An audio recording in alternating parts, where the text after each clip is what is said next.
robosaures drawing a bead on that first car. This is rather drastic action. I didn't think we were quite this serious about moving these cars out of here, but we definitely are. Robosaurus has no patience for things in his way. He's appeared on any number of television stations, television programs rather. He's been written up in a wide variety of magazines and newspapers ranging from Popular Mechanics to the Wall Street Journal.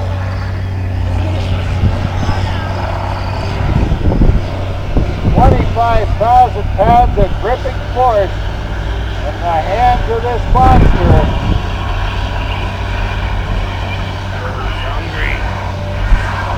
All right.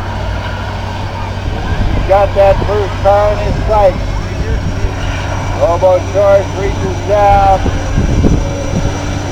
And I think the owner of this car is going to regret he didn't move it earlier.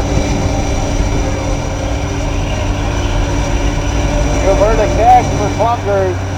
This is death to clunkers. Instead of the jaws of life, Robosaurus is the jaws of death. Is there people in that car? Is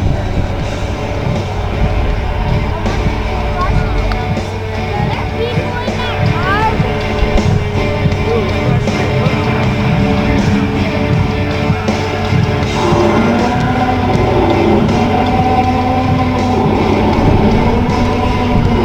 Oh, you can hear it in his voice. He's hungry.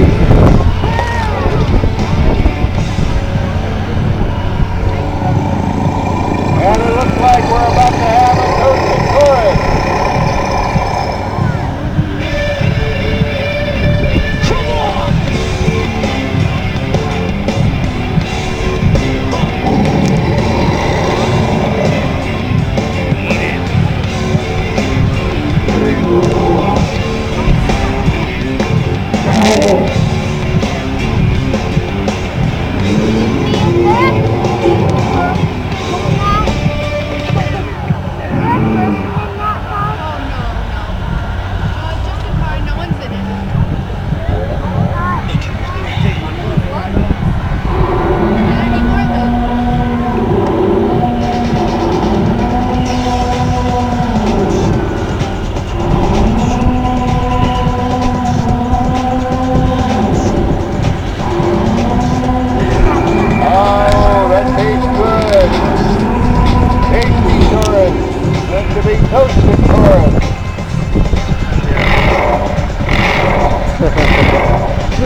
I just remembered something. I drive a Taurus. Don't do that, that's my car!